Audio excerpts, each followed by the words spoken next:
Muy buenos días para todos. Bienvenidos al Club de Revista de los Servicios de Reumatología de la Universidad CES y de la Universidad Pontificia Bolivariana. El día de hoy nos encontramos, como todos los miércoles, para discutir artículos que son de particular interés desde el punto de vista reumatológico. El día de hoy nos acompaña el doctor Carlos Jaime Velázquez. El doctor Carlos Jaime Velázquez es médico reumatólogo de la Clínica Universitaria Bolivariana y es el jefe del programa de reumatología de la Escuela de Ciencias de la Salud de la Universidad Pontificia Bolivariana. Nos acompaña también el doctor Sebastián Herrera. El doctor Sebastián Herrera es reumatólogo, trabaja en su práctica privada y trabaja también en Médica. Y es adicionalmente a eso coautor de las guías de Palnar para lupus. Mi nombre es Miguel Mesa, soy médico reumatólogo de la Clínica Universitaria Bolivariana en mi práctica privada y nos acompañan también los fellows del Servicio de Reumatología y el doctor Anderson Mesa, que es el interno que está rotando por la especialidad, quien se encargará el día de hoy de presentarnos el artículo. Doctor Anderson, tiene usted la palabra. Bueno, doctores, hoy vamos a discutir acerca de este estudio observacional retrospectivo que compara terapias en los pacientes con miopatía inflamatoria, específicamente de su compromiso pulmonar, o sea, de la enfermedad pulmonar intersticial en pacientes con síndrome antisintetasa. Entonces, digamos que en la introducción se habla un poco del síndrome antisintetasa. El síndrome antisintetasa es una de las formas en las que se puede presentar una miopatía inflamatoria y que a lo largo de los últimos años ha venido detectándose más y se ha visto que es más común. Está definida como la presencia de al menos uno de los anticuerpos descritos en la en la función sintetasa. Generalmente son anticuerpos anti-aminosil TARN. Los más comunes, pues anti-Ho1, anti-PL12 y anti-PL17. Entonces, lo importante con respecto a este estudio es que en general se ha visto un compromiso en el 70% de pacientes con síndrome antisintetasa de su pulmón. El compromiso es una enfermedad pulmonar intersticial. Luego vamos a hablar de cuáles tipos se pueden presentar, que los autores tuvieron en cuenta. Eh, digamos que las miopatías inflamatorias son un reto muy importante para el médico porque además de que tienen múltiples formas de manifestarse, han sido difíciles de tratar a lo largo de los años. Entonces, en este estudio se evalúan dos terapias. Digamos que en Europa el uso de ciclofosfamida se ha hecho más estandarizado en lo que es la enfermedad pulmonar intersticial de síndrome antisintetasa, y por eso la ciclofosfamida se considera como una de las terapias convencionales, luego combinándose con un tratamiento inmunosupresor. Pero se han empezado a utilizar y a probar nuevas terapias, y en este estudio lo que se quería evaluar era qué diferencias había en el tratamiento en retrospectiva de pacientes con ciclofosfamida y de pacientes con uso de rituximab. Bien, entonces lo que se dice, digamos, en la introducción es que el uso de rituximab se ha empezado a usar en el síndrome antisintetasa con compromiso pulmonar de otros estudios y de extrapolaciones que vienen de terapias que se usan en la esclerosis sistémica. Sabemos pues que el rituximab es un anticuerpo quimerizado que va a identificar y neutralizar todas las células con un CD20 o estimulante, que son los linfocitos B. Entonces, digamos que el objetivo de los autores, el primario, era mirar qué diferencias habían entre el uso de ciclofosfamida versus el uso de rituximab en pacientes con enfermedad pulmonar y síndrome antisintetasa, y si había alguna diferencia para la mejoría o si tal vez había una menor eficacia. Bueno, entonces aquí se describen la metodología del estudio. Digamos que, adelantándome un poco, hay que tener en cuenta que hubieron algunas dificultades en la validez interna de este estudio debido a lo que ya hemos dicho, hay poca información y se necesita recurrir a estudios y a información retrospectiva. Entonces, a veces es difícil diseñar estos estudios. Entonces, el estudio se realizó con información que se obtuvo desde 2003 a 2016.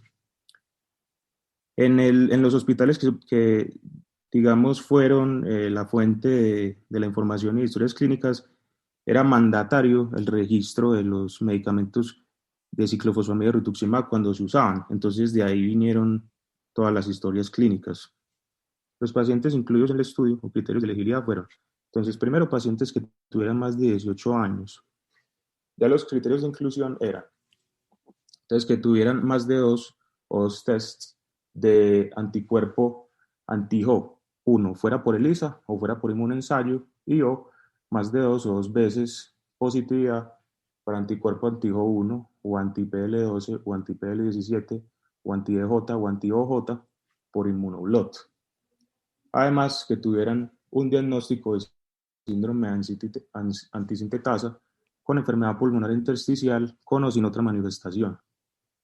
No haber recibido antes rituximab o ciclofosfamida y haber tenido al menos 6 meses de seguimiento.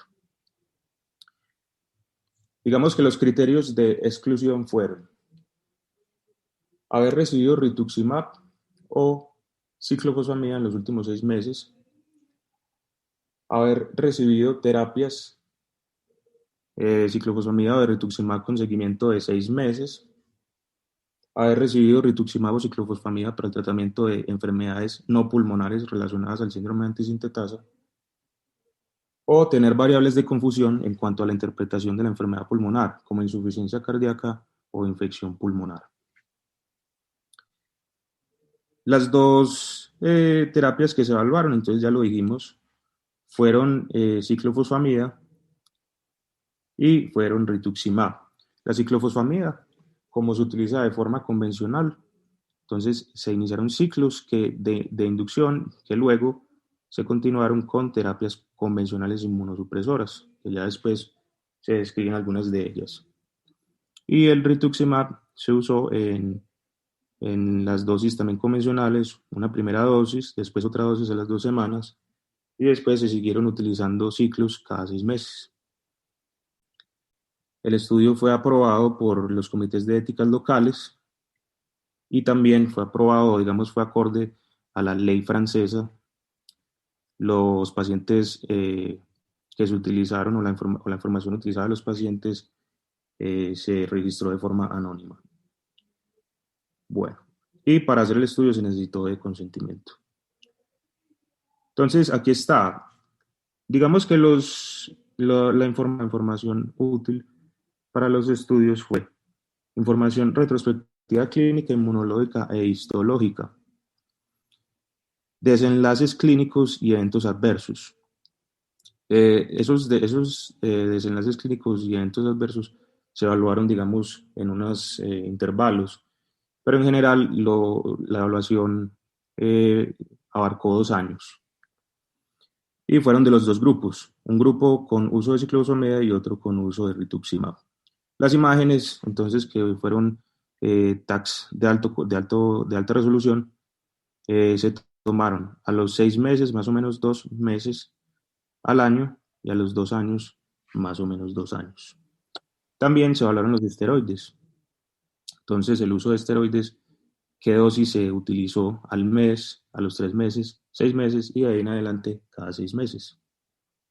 Entonces, se definió primero el inicio de la enfermedad.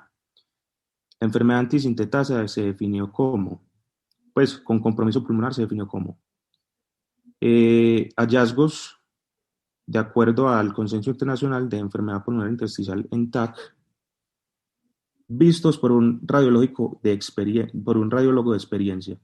Y después, esos resultados o digamos esas interpretaciones que se tenían en el pasado o en retrospectiva fueron vueltas a interpretar por radiólogos que están, digamos, ciegos a la información de los pacientes. También se tomaron en cuenta las pruebas de función pulmonar, se tomó en cuenta la capacidad vital forzada de menos de 70 y o compromiso de la difusión de monóxido de carbono de menos de 70. Asociación con al menos, o sea, 2 veces repetidas o más de 2 veces de los autoanticuerpos antisintetasa y la ausencia de otra enfermedad u otro diagnóstico que pudiera ser una variable de confusión, como ya hemos explicado, para la enfermedad pulmonar. Entonces, neumonía e insuficiencia cardíaca. También se utilizó para evaluar el compromiso sintomático. Ya vamos a ver qué implicaciones tiene esto. La NIHA, pues, específicamente para la evaluación de la disnea, que la disnea es uno de los síntomas que se presentan en la enfermedad. Entonces, de acuerdo a la American Thoracic Society y European Respiratory Society, se hizo una clasificación de los perfiles encontrados en las imágenes de la enfermedad pulmonar de estos pacientes con síndrome antisintetasa. Se clasificaron como 4 tipos. Entonces, neumonía intersticial no específica, neumonía organizada, neumonía intersticial usual o la combinación de una neumonía intersticial no específica y una neumonía organizada. Los autores definieron mejoría, la mejoría de la enfermedad pulmonar como. Entonces, un cambio en al menos 2 o 2 de los siguientes. Entonces, mejoría en las manifestaciones clínicas que se evaluaba con el NIHA, mejoría de la función pulmonar, entonces tenía que ser, para que fuera relevante desde el punto de vista de los autores, un aumento de la capacidad vital forzada de más de 10 o 10% y un aumento de la difusión de monóxido de carbono de más de 15 o 15%. Mejoría del compromiso parenquimatoso en la imagen de la enfermedad pulmonar, en TAC. Digamos que esa variable no se definió muy bien. No se definió muy bien qué era mejoría. Pero simplemente lo que recalcaban ellos era la extensión. Entonces, que hubiera menos o más extensión. Y también se evaluó el empeoramiento. Entonces, el empeoramiento es lo mismo, pero hacia la disminución, ¿cierto? Entonces, pues en cuanto a la función pulmonar, pero en cuanto a las manifestaciones clínicas, que hubieran más manifestaciones clínicas o que fueran más evidentes, como dije, que disminuyera la función pulmonar, entonces una disminución de más de 10 o 10% de la capacidad vital forzada o de más de 15 o 15% en la difusión de monóxido de carbono y que hubiera un aumento de la extensión del compromiso parenquimatoso en la imagen. Los pacientes que no tenían ni mejoría ni empeoramiento se consideraban pacientes con una enfermedad pulmonar estable. Los eventos adversos relevantes para los autores fueron todo evento adverso relacionado pues, con el medicamento que llevará a hospitalización o a retiro de la terapia. El desenlace primario de los autores era pacientes que tuvieran una enfermedad sin progresión.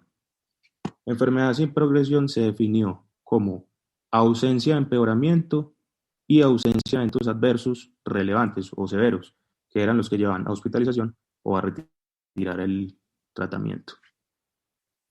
El análisis estadístico se hizo con medianas, mínimas y máximas. Se utilizó un análisis estadístico bivariado y multivariado para evaluar algunas de las variables entre el grupo de ciclofosfamida y de rituximab. Bueno, se utilizaron también las curvas de Kaplan-Meier para evaluar si había una ausencia de progresión de la enfermedad pulmonar entre los grupos de terapia, que era, digamos, el desenlace más importante. Siempre en los resultados en donde había una diferencia relevante, que hubiera un valor de menos de 0.05 para un dato estadísticamente significativo. Muy bien. Y los autores, digamos que para definir ese tipo de variables confusoras, como ya habíamos mencionado, por ejemplo, la insuficiencia cardíaca congestiva o infecciones pulmonares, que pudieran hacer confusa la interpretación de la enfermedad pulmonar, todas estas ajustes los consideraron de forma a priori. Entonces acá empieza digamos, a describirse cómo fue el proceso de la construcción de los datos. Entonces, estos autores tenían una base de datos de 1.200 pacientes con miopatías inflamatorias. De esos 214 tenían diagnosticado un síndrome antisintetasa. Digamos que hay una de las cosas que no se aclaran bien, es que de esos 214 pacientes, finalmente se utilizaron 62 pacientes. Ya vamos a ver cómo se distribuyeron en los grupos. Hay una cantidad importante de pacientes que no se sabe de dónde terminaron, porque acá mencionan bien que 85% de los pacientes fueron tratados con rituximab o ciclofosfamida, entonces es uno de los criterios de exclusión, entonces no se usaron los datos de ellos. 20 pacientes fueron excluidos porque también utilizaron o ciclofosfamida o rituximab por manifestaciones extrapulmonares. Entonces ahí van 105. Y otros 3 que usaban a la misma vez ciclofosfamida y rituximab. Entonces eso nos da más o menos 108 pacientes y ellos incluyeron 62. Entonces si sumamos esos pacientes, no nos dan los 214 pacientes. Hay unos pacientes que, digamos, no se sabe dónde terminar. Finalmente, entonces, tenemos dos grupos. Un grupo de 34 pacientes con ciclofosfamida y un grupo de 28 pacientes con rituximab. Las características se describen en la tabla y es muy importante, de una vez, aclarar que dos variables muy importantes tuvieron diferencias significativas. Entonces, acá vemos la tabla de los dos grupos, grupo rituximab, grupo ciclofosfamida, y la P que nos representa las diferencias. Entonces, lo más importante es esto.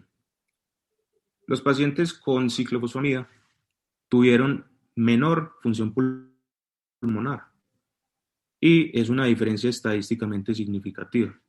Entonces, acá tenemos que, digamos, la mediana de difusión de monóxido de carbono en el grupo de rituximab era 45, mientras que la de ciclofosfamida era 32, con una diferencia estadísticamente significativa, valor P de 0.01. Y en la capacidad vital forzada, el grupo de rituximab tenía una mediana de 64, mientras que el grupo de ciclofosfamida tenía una mediana de 53. Otra vez con un valor P estadísticamente significativo. El problema con estas diferencias es que de las variables que se incluyeron más importantes en cuanto a la evaluación de la función pulmonar eran esas dos. Entonces, desde el inicio, desde las características basales, vemos que hay un poco más de compromiso pulmonar en el grupo con ciclofosfamida. Entonces, acá vemos los resultados del grupo con ciclofosfamida. Ellos calcularon un compromiso pulmonar con el MMT8, muscular, con una mediana de 77. Luego se evaluó la mediana de difusión de monóxido de carbono de 32%, capacidad vital forzada de 53%. Tuvieron entre los tipos de compromiso intersticial, entonces el más común, neumonía intersticial no específica, 19%, neumonía intersticial usual, 5%, neumonía organizada, 2%, y una mezcla entre la no específica y la organizada de 8%. Acá se describe pues cómo se dieron las dosis. Se utilizó una dosis de ciclofosfamida de 750 miligramos por metro cuadrado mensual y se acompañó de esteroides. ¿Por qué? Porque esa es la forma convencional de tratar estas enfermedades. Bien. Más o menos se dieron en mediana, mensualmente, se dieron entre 2 a 12 infusiones, generalmente, digamos, la mediana fue 6. Luego de la inducción, entonces, se empezaron a utilizar los inmunosupresores convencionales en 30% de los pacientes, entre ellos azathioprina 14, micofenolato de mofetil 12, metrotexato 2 y los inhibidores de calcineurina, ciclosporina tacrolimus 2, mientras que los esteroides se iban titulando. Mensualmente se le dio inmunoglobulina a 7 pacientes. Esto es importante porque la inmunoglobulina es un medicamento, es una terapia que se utiliza en compromiso severo en las miopatías inflamatorias, específicamente disfagia severa. Y podemos ver que hay una diferencia importante que no se describió bien entre los grupos.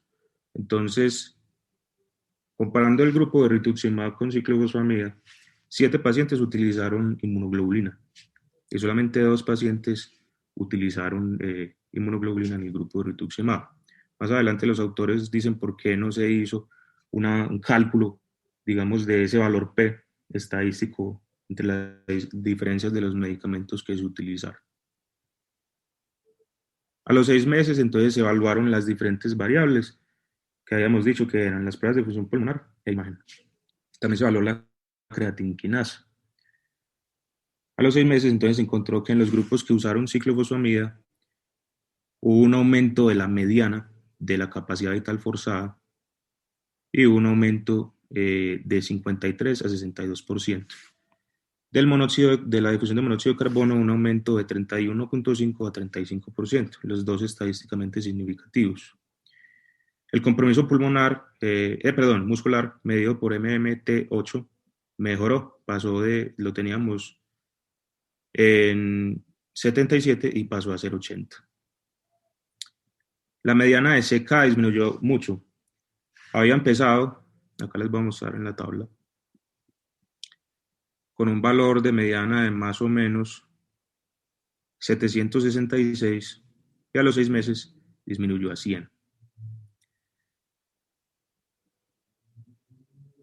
Entonces, los autores concluyeron que al evaluar esas variables hubo mejoría en 29 de 34 pacientes.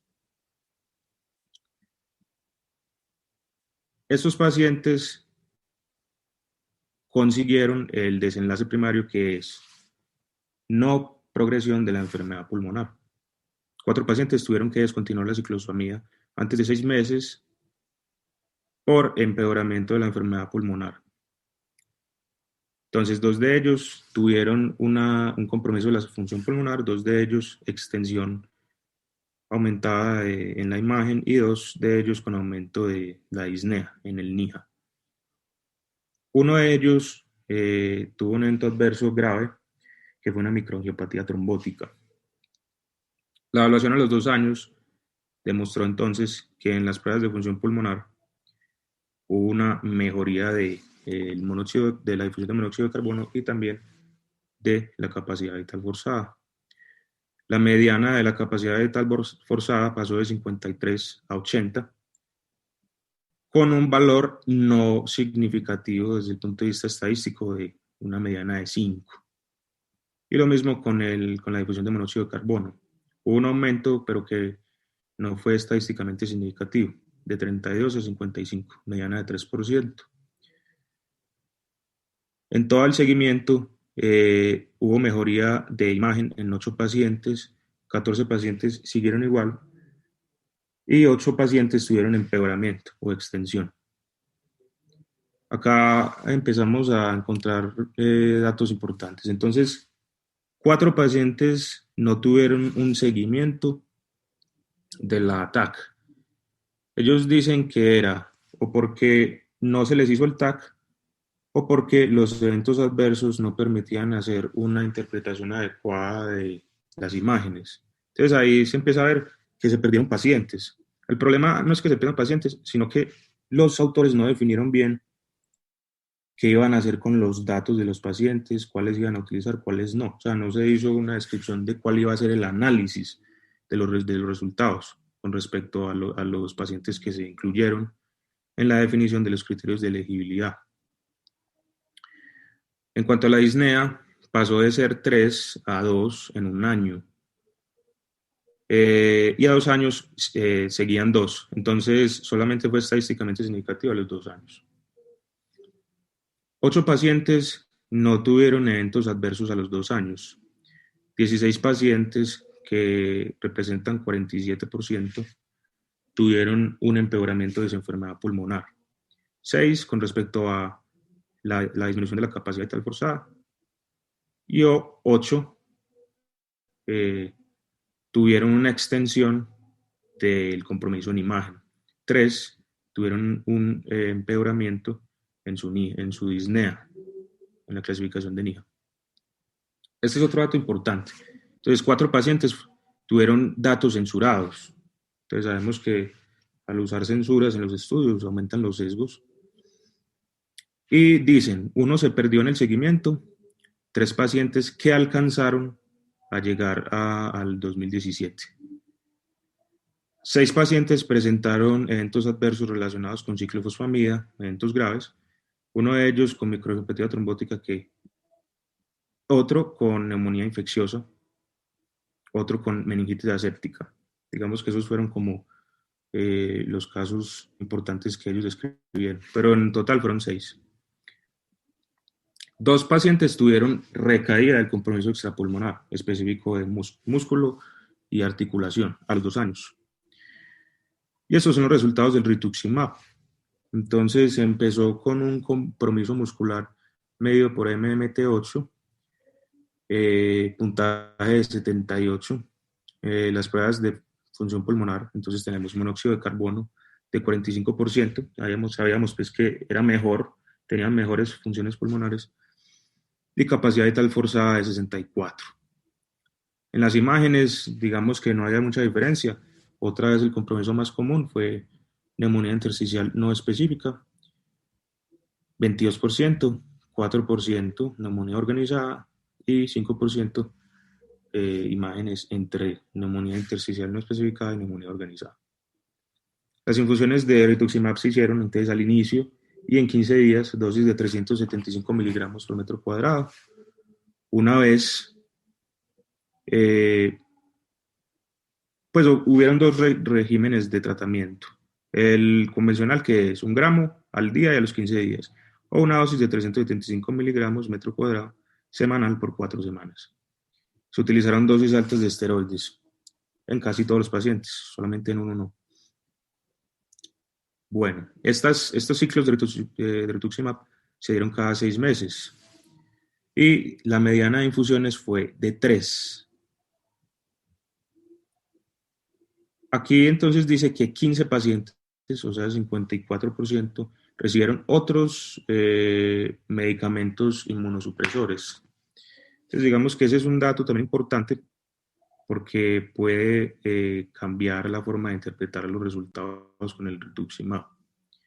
A pesar de que, como habíamos dicho, las miopatías inflamatorias son enfermedades que si tienen un compromiso severo se tratan de manera, por múltiples terapias. Entonces 6 utilizaron azatioprina, 5 utilizaron micofenidato de mofetil, 3 utilizaron metrotexato y 1 utilizó inhibidores de calcineurina. Se dio inmunoglobulina mensual en 2 de estos pacientes en forma inicial, como habíamos dicho ya, y 13 pacientes fueron tratados con rituximab y glucocorticoides solamente. Entonces, en cuanto a los resultados a 6 meses, la capacidad vital forzada mediana aumentó significativamente a los 6 meses, de 64 a 74, P estadísticamente significativa, y la difusión de monóxido de carbono aumentó, pero no de forma estadísticamente significativa, de 45 a 46. El puntaje de función muscular mejoró y pasó a 80. La mediana de CPK, creatinfosfoquinasa, pasó de ser, acá los voy a mostrar, en el grupo de rituximab de 735, mediano, a un valor de 128. Se encontró entonces que a los 6 meses, 89% de los pacientes habían tenido o habían alcanzado el desenlace primario, que era no progresión de su enfermedad pulmonar. Se encontró progresión de enfermedad pulmonar en 2 pacientes por medio de imágenes y un paciente desarrolló evento adverso severo, que fue un SDRA. A los 2 años, las pruebas de función pulmonar aumentaron.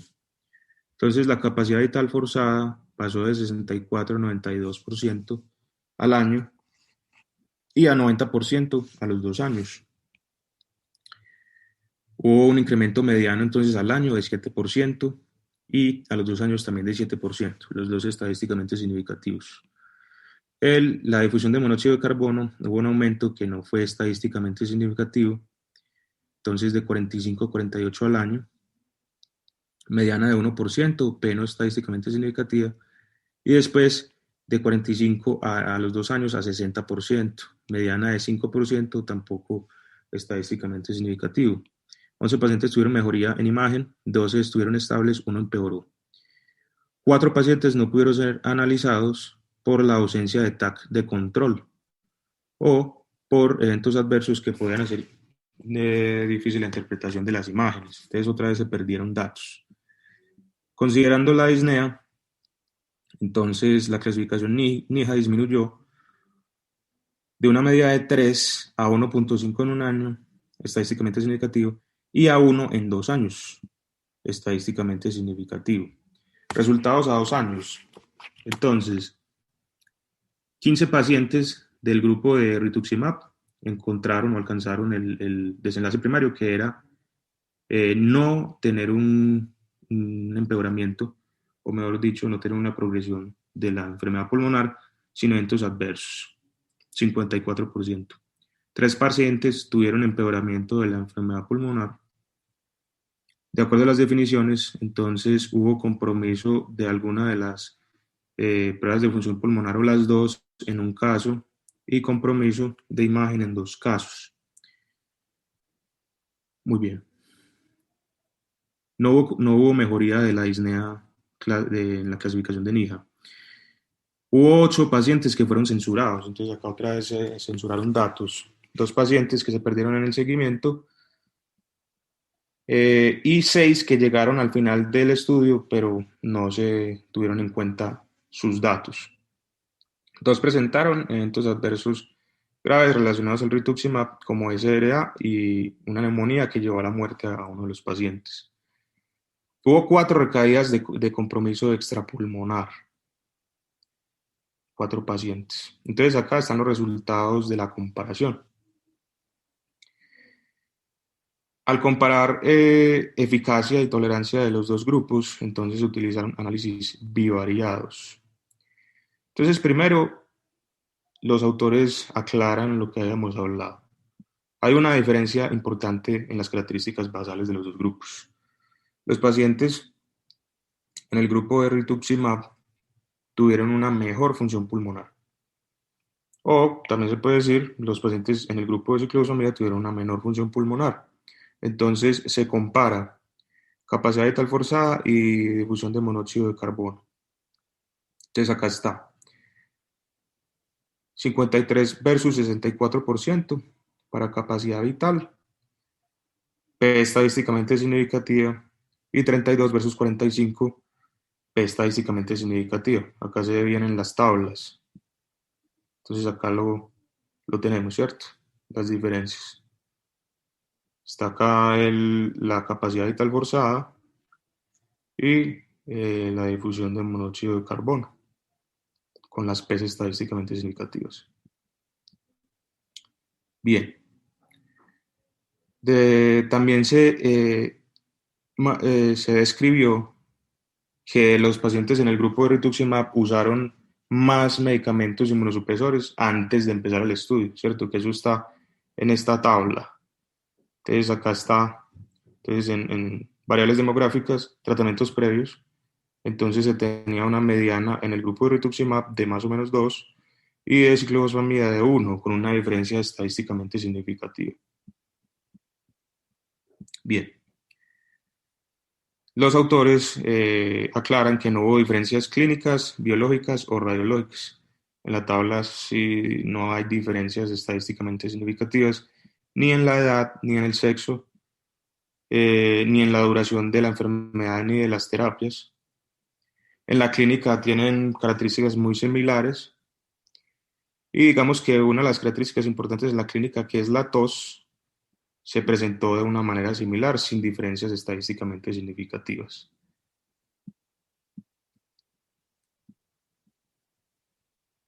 Bueno, muy bien. Entonces, acá hablan de de si hubieron diferencias en la terapia de mantenimiento. En el grupo de ciclofosfamida, la terapia de mantenimiento fue más, digamos que lo más predominante fue el uso de micofenolato de mofetilo y azatioprina. En los pacientes del grupo de rituximab, ellos dicen que solo se usó rituximab, pero como ya sabemos, acá lo dice muy bien, 54% de los pacientes en el grupo de rituximab usaron también inmunosupresores. Ellos entonces no hicieron las comparaciones con las PES para evaluar si hubo diferencias estadísticamente significativas y eso no nos permite interpretar qué diferencias habían en cuanto a la adición de esas terapias adicionales. Entonces, es uno de las debilidades también del estudio, porque no solamente utilizaron rituximab, hasta la mitad de los pacientes utilizaron otras terapias. Muy bien. Ellos dicen que en cuanto a la comparación de los pacientes que utilizaron ciclofosfamida y acetropina versus ciclofosfamida y micofenolato de mofetil, no hubo diferencias importantes. La titulación de los esteroides tampoco tuvo diferencias importantes a los 6 meses. Entonces, en el grupo de rituximab se usaron, digamos, en una mediana 10 miligramos a los 6 meses y en ciclofosfamida también se usaron 10 miligramos, que es estadísticamente no significativa. Y al año se utilizó en el grupo de rituximab 5 miligramos y en el grupo de ciclofosfamida 5 miligramos. No hubo diferencia estadísticamente significativa. Acá entonces se evalúa quiénes tuvieron una mejor llegada al desenlace primario entre el grupo de rituximab y de ciclofosfamida. Entonces ellos dicen que en el grupo de rituximab hubo digamos, se alcanzó el desenlace primario de una forma más eficaz con un HR de 0.223, en el mejor de los casos 0.59, en el peor de los casos 0.084 para ese HR, y que fue estadísticamente significativo.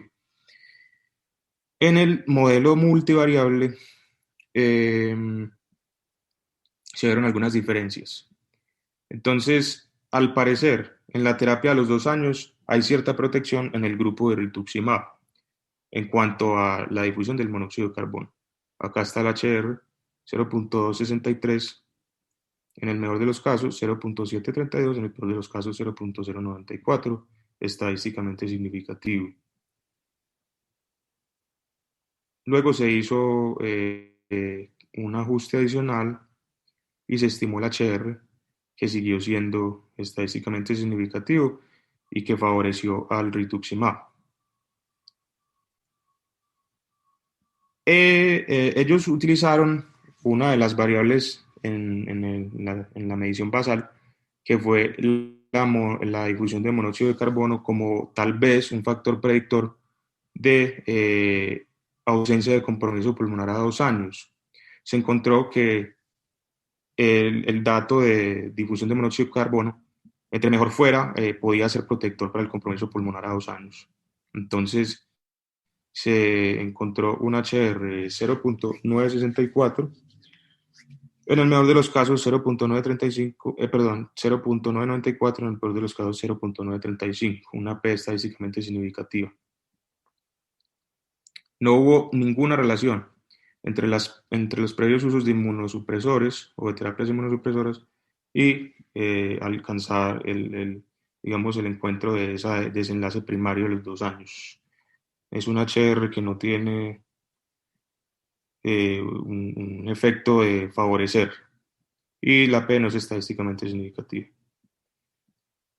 Entonces, acá ellos hablan de cuál pudo haber sido el efecto de las pérdidas de los datos en el seguimiento. Ellos hicieron lo que parece un análisis de sensibilidad. Entonces ellos dijeron, si se asume que la pérdida de datos en el grupo de ciclofosfamida, estos pacientes en donde que no se utilizaron sus datos, no tuvieron eventos adversos a 2 años, y que los pacientes que fueron perdidos en el grupo de rituximab tuvieron eventos adversos a los 2 años. Ellos dijeron que a pesar de hacer eso, el HR sigue favoreciendo al rituximab. Entonces acá el HR es 0.369, en el mejor de los casos 0.97, en el peor de los casos 0.148, con una P estadísticamente significativa. Bueno, muy bien. Entonces acá voy a mostrar algunas de las tablitas y de las gráficas. Entonces acá está lo que habían dicho ellos, que es el efecto en donde el rituximab puede proteger más en la enfermedad pulmonar intersticial, 0.223 en el análisis bivariado y en el análisis multivariado 0.263 con P estadísticamente significativas, como la difusión de monóxido de carbono en la medición basal puede predecir el compromiso pulmonar.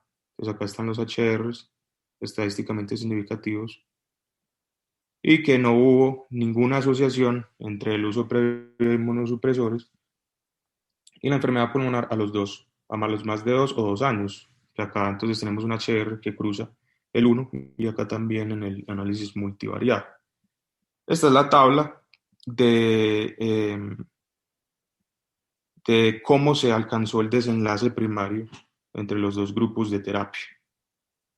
¿Sí? Vemos cómo tenemos unos resultados parecidos en los primeros 6 meses, entonces pacientes beneficiados, 26 en el grupo de ciclofosfamida, 25 en el grupo de rituximab a los 6 meses, pacientes beneficiados 18 y 18 al año, pero a los 2 años hay más pacientes beneficiados en el grupo de rituximab, 15, y en el grupo de ciclofosfamida 10.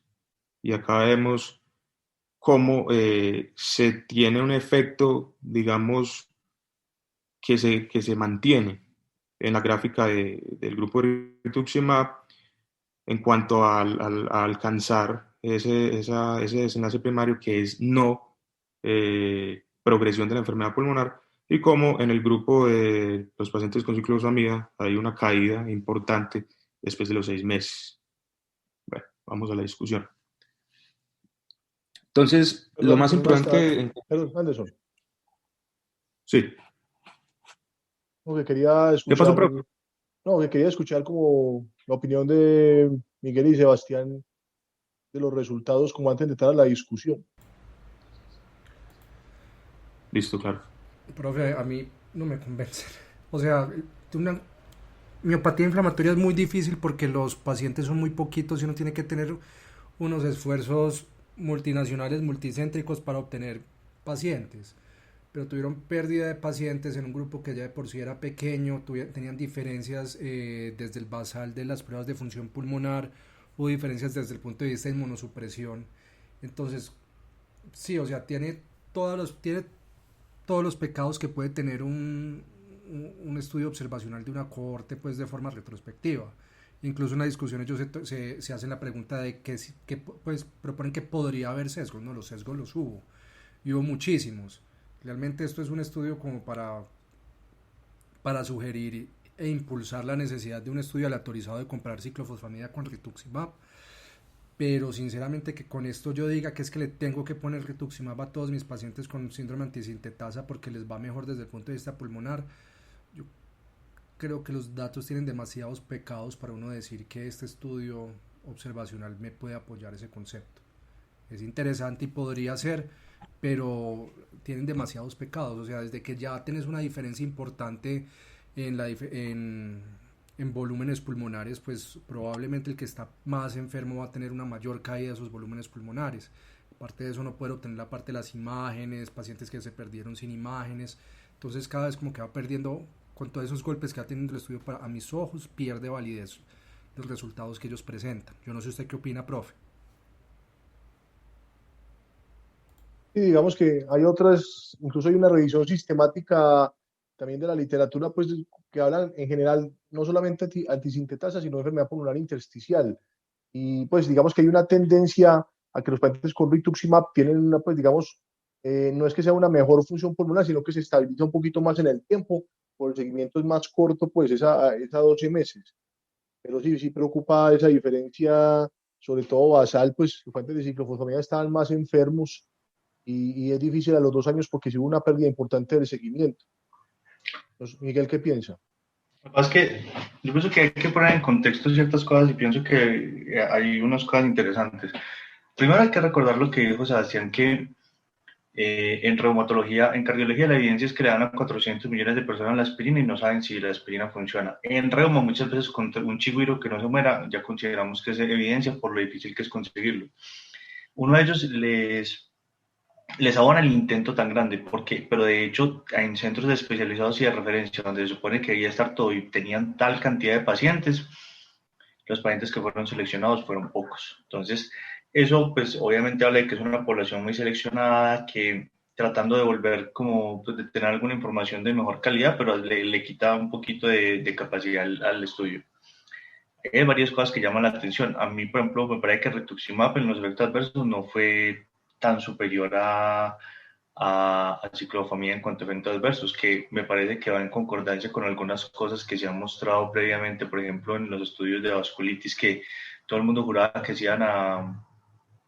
que el rituximab iba a ganar era en seguridad y no fue tan dramática la diferencia. Hay otra cosa que es muy importante además de las pérdidas y es que a mí me parece que es que el doctor Eduardo Mislar, que es un reumatólogo argentino, dice que lo que miente no es los datos, lo que miente es la pregunta y aquí la pregunta miente. ¿Por qué? Porque es que a mí me dicen, yo veo diferencia de 2 años en manejo con un rituximab que lo estoy poniendo por horario al menos 3 dosis. Eso es una cosa que es distinta. De hecho, incluso los estudios de vasculitis, de donde se puede extrapolar datos, mostraban en estudios de seguimiento que el efecto se mantenía hasta 18 meses de una sola dosis. Y los estudios de mantenimiento en ese caso han mostrado que incluso es superior a satioprina para el mantenimiento en vasculitis. Entonces, lo primero es que estamos comparando la inducción con ciclofamida, que es un fármaco que tiene unas características, más un mantenimiento muy variopinto con micofenolato, con azatioprina, versus una terapia sostenida con rituximab. Entonces, a mí lo que me parece es que este estudio lo que nos habla bien es que nos habla de que se puede usar rituximab, de que posiblemente tenga una buena funcionalidad. Los estudios no pueden dar más de lo que ya pueden dar. Este es un estudio de cohortes pues, y de seguimiento de pacientes que fueron seguidos en unos centros que se especializan en este manejo, y ellos lo dicen claramente en la discusión. Los casos muy graves son para ciclofamida porque nadie se atreve a ponerles algo que no sea ciclofamida porque la prueba del tiempo lleva mostrando que sirve mucho antes de este estudio. Y los casos más refractarios son para rituximab porque usualmente se guarda como práctica usual. Entonces yo pienso que este estudio da evidencia de que se puede utilizar en miopatía inflamatoria, pero yo pienso que el gran problema que tiene este estudio es que está comparando una pregunta que no está bien hecha, porque está comparando ciclofamida 6 meses más un mantenimiento cualquiera que ni siquiera sabemos cuál es el mantenimiento ideal en este punto. Todos deberían haber tenido por lo menos el mismo mantenimiento versus rituximab de manera continua. Entonces yo pienso que solamente por ese hecho en el que la pregunta es falsa o la pregunta es falsa, ahí no nos permite decir que rituximab sea mejor que ciclofamida. Nos permite decir que en casos seleccionados en el paciente que cumple los criterios, rituximab es una buena evidencia y es una buena opción y sirve. Pero creo que ahí parte de lo que tiene el problema es un problema de pregunta, que la pregunta no es clara en lo que quiere responder. Sí, lo otro también es como diferenciar pues, los escenarios, pues lo que mencionas, que pues, un escenario agudo que nos toca muchas veces el antisintetasa, como falla respiratoria hipoxémica, soporte ventilatorio mecánico, pues digamos que sí, el escenario claramente es ciclofosfamida y yo creo que sí, esa concepción la comparto de refractariedad en el tiempo, pues rituximab será como esa, pues incluso hay en estudios así grandes pues de cohorte, pues con varias enfermedades autoinmunes, donde rituximab se ve así como una terapia de rescate. Entonces, Incluso, incluso, profe Carlos Jaime, hay una cosa que llama mucho la atención y es que uno usualmente en enfermedad pulmonar de otro tipo, por ejemplo, no usa antiinterleuquina 6 y nosotros hemos tenido, por lo menos en la clínica, en el servicio, pacientes que han sido refractarios, que se les ha tenido que poner bloqueo de interleuquina 6 y le funciona. Entonces uno también se pregunta, ¿será que el mecanismo fisiopatológico es igual? No sé si se ha tenido alguna oportunidad de usar bloqueador de interleuquina 6 en miopatía. No, hasta el momento no, no he tenido experiencia con ellos. Entonces son cosas que le llaman la atención porque uno dice, por ejemplo, en esclerosis no pareciera que interleuquina 6 funcionara tanto y aquí sí. Entonces yo creo que también falta ver si efectivamente estamos en presencia de de una enfermedad pulmonar igual o si tiene algún bemol que haya que considerar. Y claramente lo que dice Sebas son estudios multicéntricos que apenas hoy en día con la gestión de información que estamos teniendo y con la capacidad de trabajar integrados podremos hacer. Yo creo que es un estudio que nos reafirma que rituximab es seguro y que nos abre preguntas para investigar. Ok, gracias. Bien, para adicionar, pues, porque ya se discutió lo más relevante, es importante tener en cuenta que si se van a hacer estudios en el futuro, algunas de las variables son, digamos, pues no son como tan beneficiosas en la interpretación o tan útiles. Entonces, por ejemplo, el uso de pruebas pulmonares, listo, nos puede decir qué tanto compromiso restrictivo o si hay enfermedad pulmonar parenquimatosa, qué tanto compromiso obstructivo puede haber, pero hay que recordar que la función muscular también influye muchísimo en estas pruebas, e incluso otro tipo de compromisos como la fatiga, el malestar general. Entonces es importante empezar como a tener en cuenta otras variables. Y lo mismo para la disnea, ¿cierto? Que la disnea, aparte de que puede manifestarse en otras manifestaciones no asociadas a estas miopatías, también pues influyen en ella muchas cosas, como lo es la enfermedad pulmonar y también la muscular. Creo que no hay como otras cosas extras que se hablen en la discusión. Yo creo que es una cosa que siempre discutimos en el Club de Revista y es que todos los estudios tienen cosas buenas y cosas malas. Y este estudio, teniendo en cuenta lo difícil de su realización, aporta mucha información. Quizás la pregunta tenga algunos problemas en la pregunta como tal, pero creo que la información es válida y creo que le hace un favor a rituximab porque lo posiciona y nos muestra que es una opción segura y nos da datos que, pues digamos que nosotros empíricamente lo hacíamos, pero esto nos refuerza el concepto. Entonces, a mí me parece que es un estudio bonito y me parece que es un estudio que deja bien parado a Rituxi. Me parece que el hecho de que la pregunta no sea concreta no quiere decir que no se pueda sacar información muy valiosa. Y no sé los profes qué quieran decir como comentario final. No, yo diría que sí, el problema no es, pues no se puede interpretar por lo anteriormente descrito que pues, rituximab es superior a ciclofosfamida. Es una alternativa que se puede utilizar, pues, bien sea como terapia de rescate o de tener eventos adversos graves a ciclofosfamida. Y es lo mismo pues en enfermedad pulmonar intersticial. Uno no espera en ninguna enfermedad del tejido conectivo tener una mejoría dramática ni de la imagen, ni de las pruebas de función pulmonar, y siempre será estabilización, que eso vaya de acuerdo a la clase funcional del paciente. Entonces yo creo que en ese sentido sí hay, pues aporta por el número de pacientes y por el seguimiento esos datos, pero no se puede concebir pues que lo intentan en el título como un cabeza a cabeza o no inferioridad, no. Simplemente es mirar qué pasó con ambos grupos de tratamiento. Sí, o sea, vamos, a mí me parece importante porque se sigue obteniendo datos de que el rituximab se puede utilizar, pero al momento todavía pues esos datos no nos permiten decir que es mejor que las otras opciones que tenemos disponibles. Y yo creo que esto para terminar, nos deja esa frase del doctor Eduardo Miller para recordarla, que lo que miente no es el dato, sino la pregunta. El dato es muy bonito, pero la pregunta, si está mal hecha, no responde lo que queríamos saber. Y la otra cosa que siempre decimos en el club de revistas, que todos los artículos, y este artículo es muy bueno, el hecho de que tenga ese problema no lo demerita por los datos que muestran, y es que todo artículo está lleno de cosas para sacar, y que así no sea lo que los autores quieren decirle puntualmente, si está lleno de información que a usted le sirve. Yo creo que con esto podemos dar por terminado entonces el club de revistas. Al doctor Anderson le agradecemos la presentación, al doctor Carlos Jaime y al doctor Sebastián, como siempre, mil gracias por acompañarnos y por darnos sus puntos de vista. Ya nosotros estaremos enviando este fin de semana los artículos. Les adelanto de una vez que vamos a tener 2 pesos pesados en los artículos que son muy interesantes. El primero es el de volcosporina en lupus, que va a ser un artículo importante porque es un medicamento nuevo probado para nefritis, y el otro va a ser el de avacopan en vasculitis ancas, que es un artículo que posiblemente cambie la medicina medicina. Entonces, enviaremos el club de revistas y los animamos a todos a que estén muy atentos porque son 2 artículos que cambian de manera importante la concepción de las enfermedades. Dicho eso, no nos queda más que decirles gracias totales. Feliz noche para Gracias, todos. buenas noches. Hasta Feliz noche. luego.